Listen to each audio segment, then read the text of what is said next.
From awaytogarden.com and robinhoodradio.com, this is A Way to Garden with Margaret Roach, your weekly invitation to dig in and grow. I've been undertaking more native plant-focused garden transformations in recent years, as I know many of you listening have too. Today's guest is a naturalist with a background in landscape architecture who's been making wildish gardens for decades, both at home and in his public garden career. Alan Branhagen is here to talk about some of his own native plant adventures and to highlight some native annuals for us that can play various key roles in our gardens as they do at his place too. More in a moment, but first these messages. Underwriting support from Color Blends, supplying top-quality, spring-blooming Dutch flower bulbs to landscape professionals and ambitious home gardeners.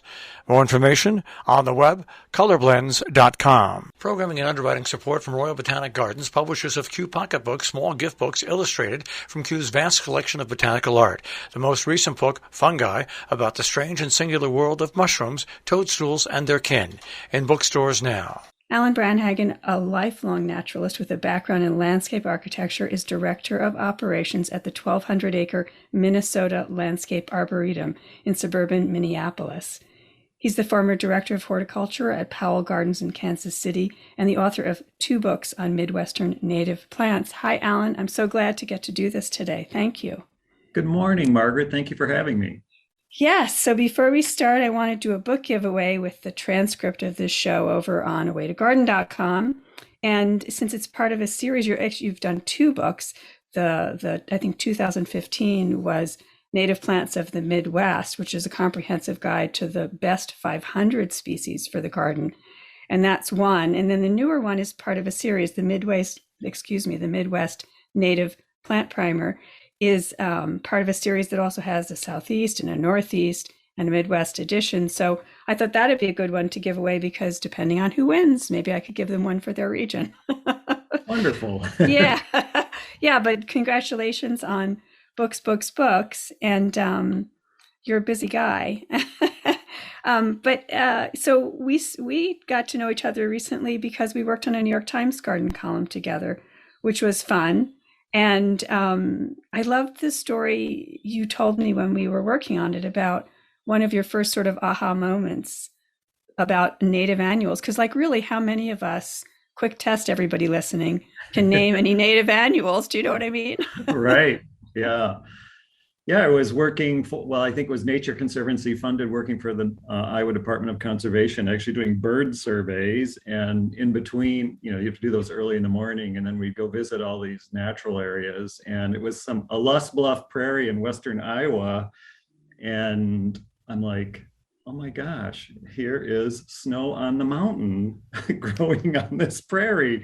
And I don't know, of course I'd known that plant as a lifelong gardener, even though I was probably, 20 at the time, or even maybe in my teens. But that was that aha moment. And I looked, yes, it is a native plant. And of course it is one that I did cover in my book. And so it's a euphorbia. And it's very dramatically variegated. So people have seen it probably in seed catalogs and so forth. What is it? Euphorbia marginata. Is that right? Correct. Yeah. Yeah. Marginata. Yeah. And so there are native annuals. And yet, again, if we did a quick quiz, I couldn't, off the top of my head, I had trouble when I first thought about it, really naming many of them from my area. And a little later in the show, we'll tell people how to find the ones for their area. I've got some tips for that. But you also told me about a book that was published, I think, in 1976, which has the craziest title ever, a book by Hal Bruce, How to Grow Wildflowers and Wild Shrubs and Trees in Your Own Garden. That yes. was inspirational to you, title notwithstanding. That's right. One of my teachers lent me that book, and I read through it, and it was just so inspiring to me. And I quickly started planting more native plants in my yard, and actually took out some of the non-native or invasive ones. And so this is way back when I was a teenager. I was 14 then, so 1976 when that came out. Right. So so you've been really doing these experiments that, as I was mentioning, I've been doing more and more myself, and I did some early on, decades ago. But more and more the last 10 years, especially as I think a lot of people are. Mhm. So like, tell us just, you sent me a picture the other day, a snapshot of your house. I think it might have been the front yard, and Yes. where there was, well, where one would normally expect a lawn, there was like echinacea and fleabane. And I mean, it was like, whoa. So tell us just a little bit about the garden where you are now, where your home landscape, what that looks like compared to an average landscape. Yes, I absolutely do walk the talk. So, yes, I bought my house 5 years ago when I moved here to Minnesota to accept my job here. And I bought a home in a traditional landscape, at least the front yard. The backyard does bump up against a forested corridor, which is really nice. But the front yard was just a traditional landscape, and actually a fairly large front yard. I mean, there were yews and daylilies and irrigated turf grass. So Uh-huh. very first thing I did was rip out the daylilies. I did keep a couple of the yews by the house, but I wanted to and it faces the southwest slope, a very hot southwest slope of really well-drained soil. And I quickly designed some beds that are really prairie themed to go in that area, and it has been a smashing success, as I shared with you. So I didn't do the typical matrix planting. I kind of planted key structural plants and then kind of let some things self-sow, and that leads into you mentioned the daisy fleabane that showed up, and that's one of those annuals that I think most gardeners are going to run into. That plant it's just going to come up in wherever they disturb the soil. And of course I leave that because it just adds such a great splash of contrasting white color. Is great for pollinators, and it can be a little rambunctious, so I edit it a little bit where I don't want it, but it's one of those that you really want to celebrate. So you said matrix planting. Now just tell me quickly what you didn't do that, and what is that sort of? Well, that's really popular right now, where you don't use a lot of mulch. You plant structural plants, big long-lived things like Baptisia that everyone knows. Yeah. And then you put in seasonal color plants that have like a seasonal 2-week bloom period in between that. And then ground cover, and the hot ground cover right now is sedges to actually really act as your living mulch. And, it is a really good way to do a small garden setup, but it can be kind of pricey. And that was Yes. my reason. It's like I had to work a little more overtime with nature. So. Right. Okay. So we could do the matrix thing, especially if we were making a bed. We have these sort of three primary elements: the sort of permanent big guys, the in betweens that do some filler work, and then the ground cover layer. Yeah. Okay. Yeah, and the annuals fit in that seasonal color, and I actually did do a little play with that, and I know we're going to talk a little bit about some of the non-local native ones that I do use for that. I know we can't control ourselves, but so speaking of sort of placeholders, so here you are. You had this lawn, and irrigated lawn on top of it, Mm-hmm. and that was going to go, and you started to put in the new things, but the new things don't all, especially perennial things, don't take hold quickly and fill in quickly. So speaking of the annuals that could be sort of nurse crop / cover crop / fillers, temporary companions. So what are some of the ones that you have used either there at home or in your work? Yeah, Black-Eyed Susans is really a classic one that I first started using 35 years ago when I worked at the Forest Preserve District. We would, restoring prairies, large areas. It would show to the public that you're actually doing something, because the first season it'll come up and bloom and act as a nurse crop for the longer-lived perennials that are coming in underneath. Huh. And then, of course, another really good one is partridge pea. Chamaecrista fasciculata, and it really comes into bloom in late summer. Those beautiful yellow flowers that are buzz pollinated by bees. I mean, it will be an audible experience besides a visual one, because it attracts so many bees. And again, since it's buzz pollinated, they're actually shaking the flower to get the pollen, and you can hear it. And that one was featured. Speaking of the series of primers that you did the Midwest volume of. In the eastern one, the northeastern one, that plant was also recommended for that use there. So it's a widespread, has utilitarian uses in a widespread area of the country, that partridge pea. Yeah. And of course, I still have both of those plants in my current landscape. Actually, I gave up on my kitchen garden because of deer and rabbits, and I converted to pollinator landscape, and that's what I used to help nurse that along. And of course, it's already went to the other level of succession. And I think I even shared a picture of, the partridge pea is in between the crack of my front walk and my front step of my front porch. Yeah. Kind of a nice little greeting plant along there, and then I just edit what I don't want. So you have probably less of them than when they were being actively used as a nurse crop for the stuff to come later that was taking time to develop, but you still have elements of them. Correct. Yeah. Okay. And I think you told me about a monarda, a bee balm relative that I'd never heard of before. Right. When we, Paul Gardens, again, I started working there 25 years ago. And one of my first projects was creating this large parking lot landscape where we, again, restored a grassland community there. And we used black-eyed Susans, but we also used a couple more southwestern Midwest natives there. Yeah, the lemon bergamot, Monarda citriodora, and the plains coreopsis tinctoria, we also used in that mix. And again, they created that first season splash of color. The lemon bergamot, the Monarda, is just a really showy plant and really, really rich in nectar, attracting lots of interesting bees and pollinators. So a lot of those mint relative things do that. And then some of the other things you've mentioned are composites or sunflower or daisy relatives. And those are also super, the mint things and the composites are super for pollinators. So it makes sense that these would do a really good job.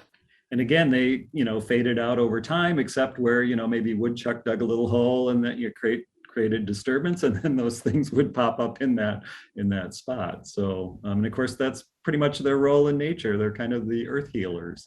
Yeah, you call them earth healers. I love that, because where a disturbance occurs from whatever, either as small as you just said, an animal digging a hole, to something much bigger, like a major weather event or whatever, the annuals rush in to sort of take up the space, right? Yep. Yeah. So and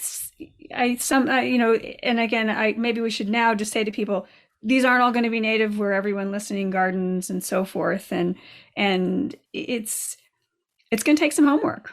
Like we said in the New York Times story together, it's going to take some homework. If you really want to find ones that are native to your zone, I found that the Ladybird Johnson wildflower website, wildflower.org, that they have this page of what they call collections.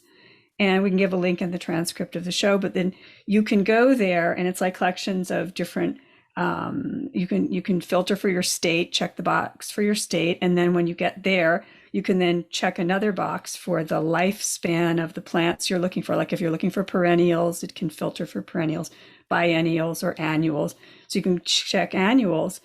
And it's amazing. You get a list of the best native annuals for your state. Again, it's not totally hyper local, but that's pretty close. Or you could go to your state wildflower society website. Some of those have plant lists too.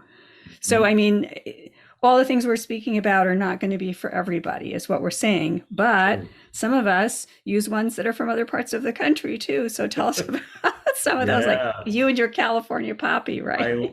I can't be without my California poppies. And then here, they didn't do very well this year because we had such a shockingly dry spring. But on a normal year, they are really an important component to my front yard landscape. And right as the last snows are melting in spring, I sprinkle the seeds out, usually, in the bare areas along the edges of the beds or whatever, in between plantings. And of course, they, are cool season annuals and come up and, bloom in early summer and just are so stunning. The other one is the California bluebell, Phacelia campanulata. I just wouldn't be without. Once you've seen that in bloom and how incredibly gorgeous blue that is, That's another one. And of course, it makes a great companion with the brilliant orange California poppies. So, And do you sow that the same way? Do you do yes, that? yeah, same time. Yeah, these are, people get this idea, don't plant stuff till after danger of frost. Well, you'll fail on these cool season annuals. You need to get them in early. And one of the best ways, if you have snow in your area, is, let it go in with the snow, because I think that helps, the last freeze and thaw cycles help it get into the soil just the right way, so that you get good germination. What zone are you where you are? You're near Minneapolis, yeah. Yeah, we used to be zone 4, but really the core metro, and actually where my garden is zone 5 now. I can readily grow zone 5 things now. So Okay. Yeah, so those are two that are from California, as their names seem to tell us.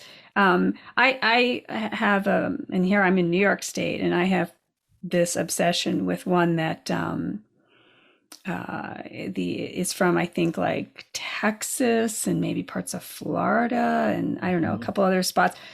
The silverleaf sunflower. I don't know if you've ever grown it. I think it's Helianthus argyrophilus or something. Argophyllus, I think is how you spell it.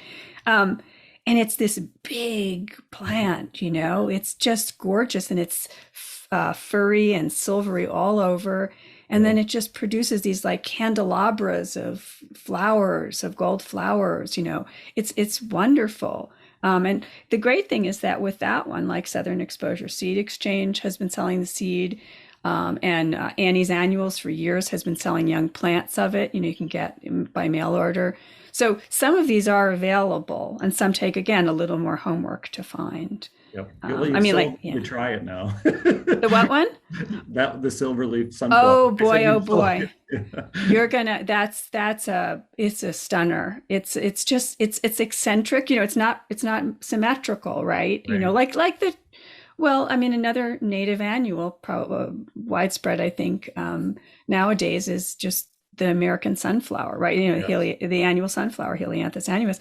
And so in the same way that the species of that is like, it's not this one stalk with one big head. It's like this crazy thing, right? Yep. With multiple flowers, but stunning. Yep. State flower of Kansas. Right, exactly.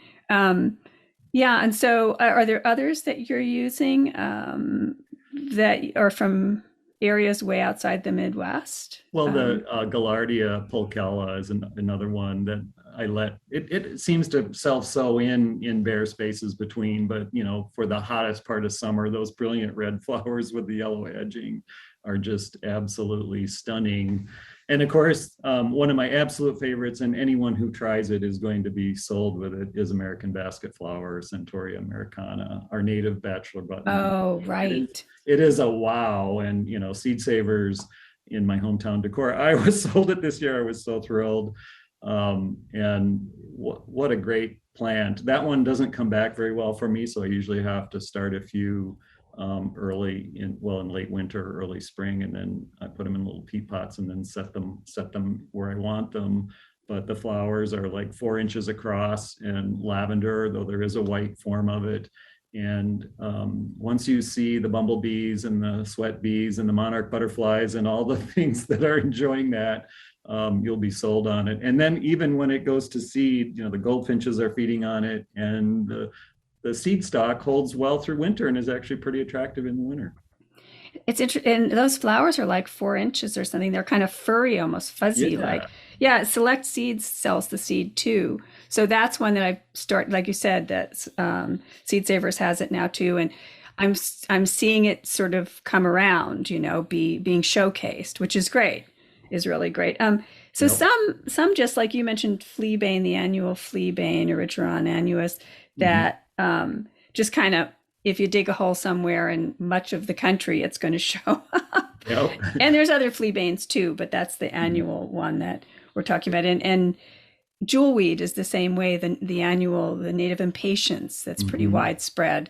I think those are both in like 40 something states, according to the range maps or something. But The funny thing with those is like there's no seed sources for them. Do you know what I mean? Yeah. You can't really buy seed. Now in England, you can buy seed for annual fleabane, our annual fleabane. Yes, they gush over it. They Yes. think it's gorgeous, right? So Yep. so there you go, folks. There's the validation that it's a great plant, right? Yep.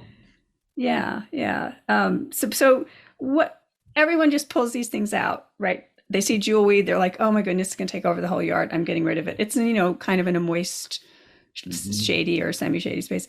What do you tell us that you think with the experience you have of all these years? Yeah. What do you do? What's the hand that you take to that plant or to fleabane?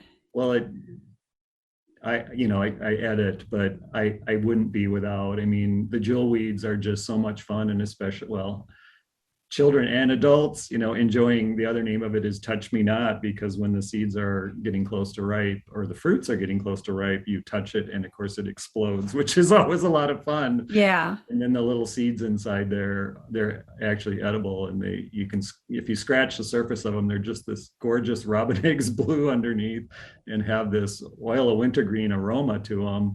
But the flowers themselves, I mean, it's like the spotted jewelweed, capensis, impatiens capensis, is just one of the favorite nectar sources of our ruby-throated hummingbird here in the East. And if you have a nice patch of it, a hummingbird will guard it just like a hummingbird feeder. So, but yeah, it can be overly rambunctious. So yeah, we do edit them here and make sure that they don't encroach on any other special plants. I've picked two spots. They come up everywhere here, Mhm. and mice I think move the seeds around and who knows what. But I have picked two spots that are like I'm going to let a stand of them happen. Big spots, because I have a couple like you. My place is almost the same size as yours, a little over 2 acres, and Mhm. so and I've identified those, and I feel okay about editing them elsewhere. But Mhm. so there's two good stands of them. And so that's the orange one, capensis. And then there's the yellow one sometimes in some places, more eastern places too. Yeah, impatiens pallida, which it's more, at least in my area, it's more, I see the bumblebees using it. Right. And it's usually more in a mesic forest, a moist forest, rather. The capensis is usually more wetter areas in our local area. Uh-huh. Yeah, we hear it's pretty widespread, but it's always the soil has to have some moisture to it, not Mhm. wet, but you know what I mean. It can't be baking either, Right. and it's shady, usually shady. So yeah, so we have a few minutes left, and I want to just talk about some that you wish people knew more. I mean, some that you talked about to me: Palafoxia, Collinsia, a crazy Eryngium. I didn't Yeah. even know these. I'd never heard the genus name, let alone seen the plants. So tell Right. me about some of those. Well, Collinsia verna is the blue-eyed Mary, and it's a winter annual, so it actually comes up in the fall and blooms in the spring, and then it's Oh, gone. But oh my gosh, if you've ever experienced it in the wild, when you get big patches of it, usually in kind of mesic floodplain forests, and it was both found in where I worked in Illinois and in Missouri.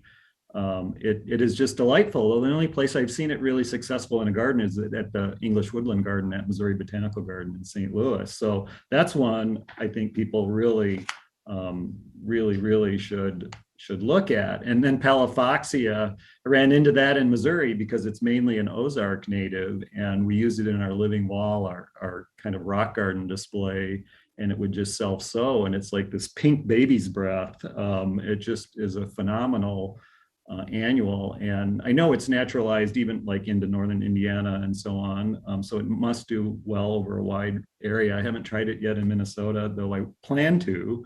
But it is, and it loves it hot and dry. And then, oh my gosh, if you ever see the Leavenworth's Erigium leavenworthii from, it's kind of on the west side of Kansas City and south into the Great Plains. They look like these stunning purple pineapples, the flowers do. And it's one of right. those that if you have the hottest, driest hell strip spot that you think nothing will grow, that plant will love it. At Paul Gardens, the only place it would really self-sow was in a gravel space between the greenhouses, but what another plant that, yeah, please try it but you have to have full intense sun and a hot spot for The it. Palafoxia and the Collinsia, so the blue-eyed Mary and the Palafoxia. I saw that Missouri Wildflowers, a Yes. seed company. Yeah, Mhm. you know them, I guess, huh? Yes, they sell all kinds of Missouri original native plants, but they will send you the seeds of those. Yeah, so that was a great source for, because I went after you turned me on to some of these things and I was reading about them. I looked for sources and sure enough, they had a lot, and I didn't know that nursery. So that was great. And I'll give the links again with the transcript and so forth. So in the last minute or so, just what other things besides that great looking front yard, which we'll show a picture of with the transcript, hopefully. What other crazy things are you doing over there? Well, let me see. I guess more of the same. We want to get rid of this drought that we're stuck in. Yeah, you guys are really, and every time I complain about no rain here, I think of you and people elsewhere in the country who are in true depths of drought. And it's unbelievable. If you want to cover one last plant, of course, the plain sneezeweed, Helenium amarum, another really sweet little ferny one that is especially good for the edges of beds or against paths and sidewalks. It's another one that will self-sow. So yeah, it is. It's beautiful. Beautiful foliage too. So what we'll do is, as I said, I'll give lots of links, also to remind people that they can do the homework and find the ones for their region or try ones from other regions too, like we crazy people are always doing. But thank you so much, Alan. I'm so glad that we've met, and I hope we'll do more things together. So much appreciation, and I hope it rains.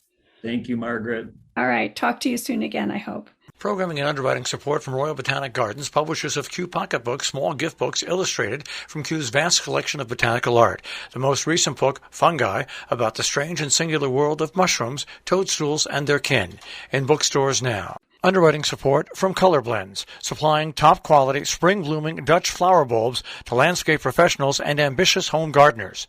More information on the web, colorblends.com. And I'll talk to all the rest of you soon again, I hope too. Now, don't miss an episode. You can subscribe free to the podcast version of the show on Apple Podcasts or Stitcher or Spotify. And you can find me anytime at awaytogarden.com and on Facebook and on Instagram as @awaytogarden. And happy gardening meantime. A Way to Garden with Margaret Roach is a joint production of awaytogarden.com and the smallest NPR station in the nation, Robin Hood Radio.